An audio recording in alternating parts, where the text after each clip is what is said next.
The Bride Has Come of Age, Part 6, The Changing of the Guard. Previously in this series, we have explored the concept of the bride's coming of age, noting the importance of this watershed moment in the life and maturity of the bride of Christ. It marks her transition between not holding legal capacity and having guardians who make decisions on her behalf, to reaching the age of majority when she is legally recognized as entitled to determine her own course, and therefore the tenure of her former guardians has officially ended. However, all is not quite that simple, because she must be proactive in accessing the rights now afforded her, since the guardians will not relinquish their position easily.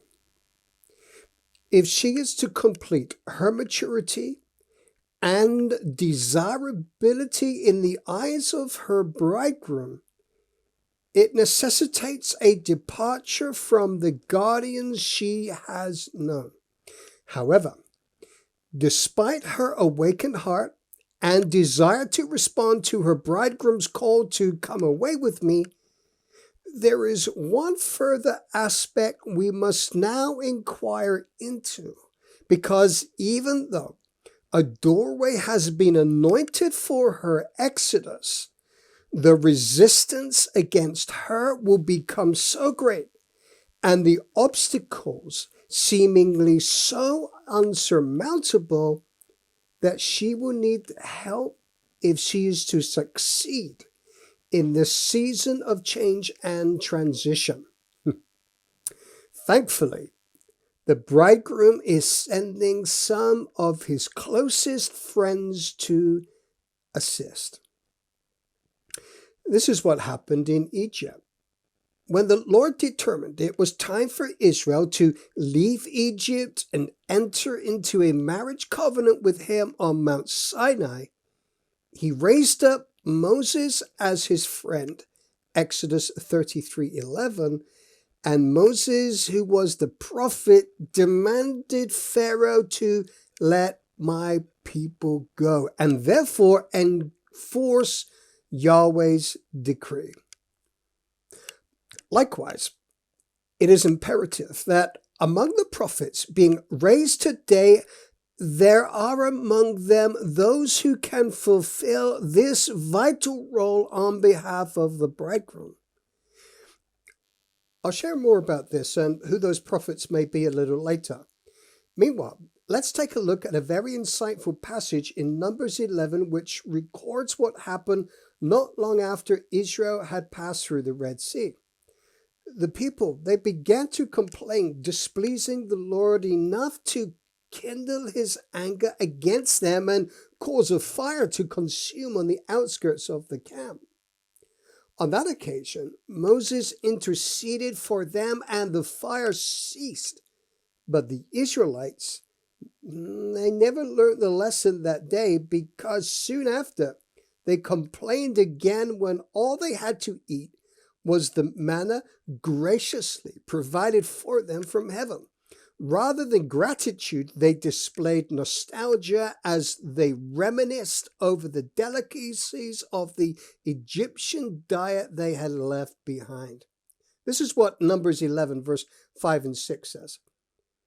We remember the fish which we ate freely in Egypt, the cucumbers, the melons, the leeks, the onions, and the garlic.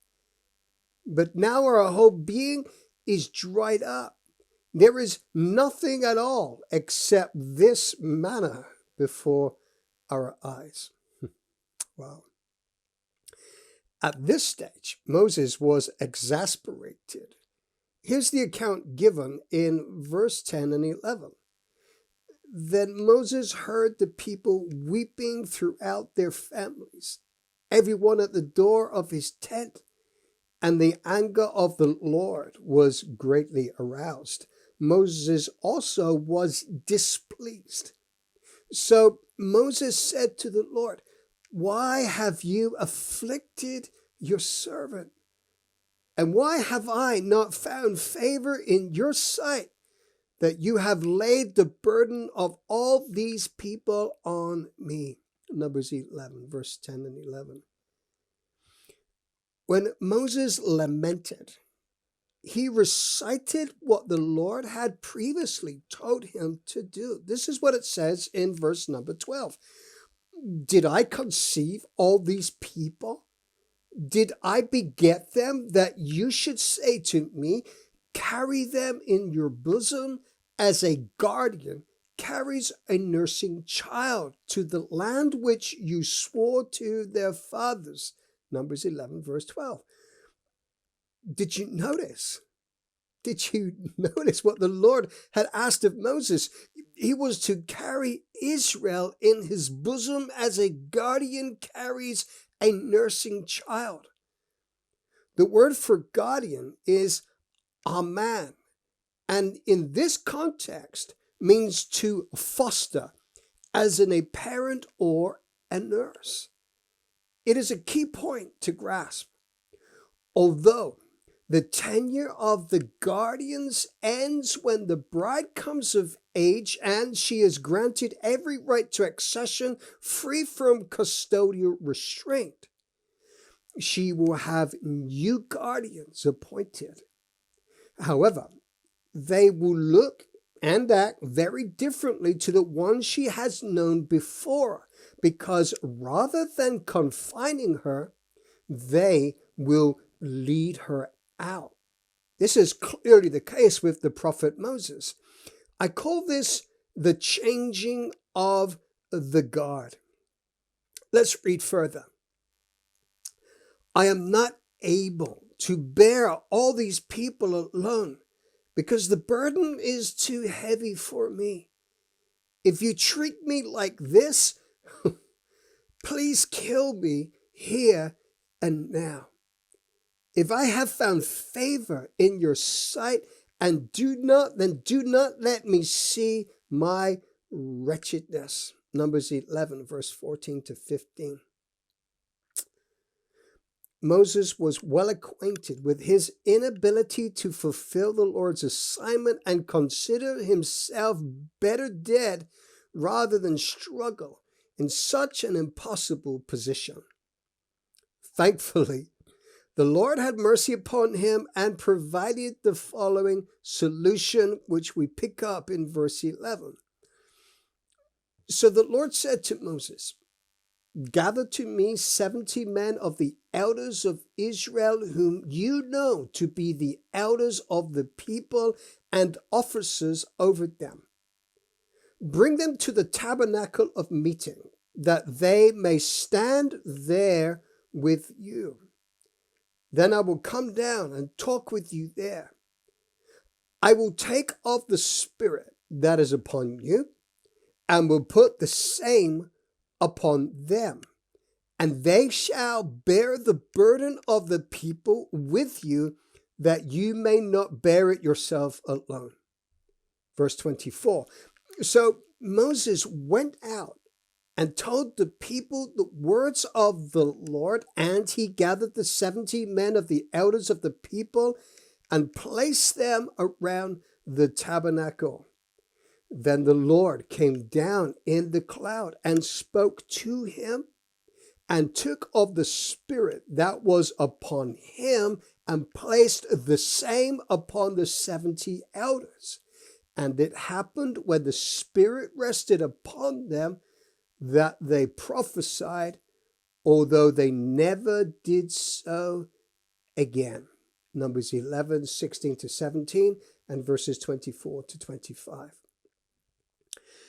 The Lord's answer to Moses' confession of weakness was to take the Spirit upon him and place the same upon a group of 70 elders of Israel who would assist in his role as guardian and therefore share the assignment with him. Notice when the Spirit rested on the elders, they each prophesied, revealing the manifestation of the Spirit upon Moses as a prophet. I believe a precedent is established here that a changing of the guard requires the raising of a prophetic council to foster the bride. Let me share that again. I believe a precedent is established that a changing of the guard requires the raising of a prophetic council to foster the bride. Indeed, this council is necessary to advocate on the bride's behalf before, during, and after her transition across the threshold of her present confinement. Surely the Lord God does nothing unless he reveals his secret to his servants, the prophets. Amos 3, verse 7. The word used here for secret is sod, and carries with it the notion of a secret council, or company of persons in close deliberation. In other words, there is a posture of intimacy the prophet is called into that positions them within the Lord's secret counsel before he acts. This is what I see in the Spirit, and what I believe passionately there must come the raising of a prophetic council to steward the word of the Lord over a nation, and in particular to advocate on his behalf and relay the decree made in heaven: the bride has come of age. Not all prophets will carry this assignment, and I'll explain why. Every prophet has a particular lens through which they observe, and it filters their interpretation of what they see. Each lens releases different prophetic streams as a valued revelation to the church. But in the context of the bride has come of age and all its ramifications, it requires the raising of prophets who are looking through the lens of the bridal paradigm. Without this bridal consciousness, they will either fail to see the centrality of the bride in the heart and eternal purpose of God, and therefore be of little help in the bride's departure from her guardians or accession to her rightful position, or, though they totally embrace the centrality of the bridegroom and bride paradigm, they carry a different mandate. In concluding this quick bite, the changing of the guard, whilst I have predominantly focused on the raising of prophets to form counsel and foster the bride, I want to add that I equally recognize the importance of both apostles and prophets who complementing each other's role and gifting, and indeed that of the pastor, teacher, and evangelist also. Scripture is quite clear that revelation is not unique to the prophet. For example, on the night Jesus was preparing to leave his disciples, who were also prophets, this is what he said: I still have many things to say to you, but you cannot bear them now. However, when he, the Spirit of truth, has come, he will guide you into all truth. For he will not speak on his own authority, but whatever he hears, he will speak, and he will tell you these things to come. John 16, verses 12 to 13. Later, when writing to the church at Ephesus, the Apostle Paul affirmed that the revelation of the Gentiles' inclusion into Abraham's promise, it was made both to apostles and prophets, Ephesians 3, verse 5. And this revelation became the foundation of the church as the one new man, Ephesians 2, verse 14 to 20. Since there can only be one foundation, as there can only be one chief cornerstone, namely Christ, Ephesians 2:20, Some argue for the cessation of the apostle and prophet with the early church.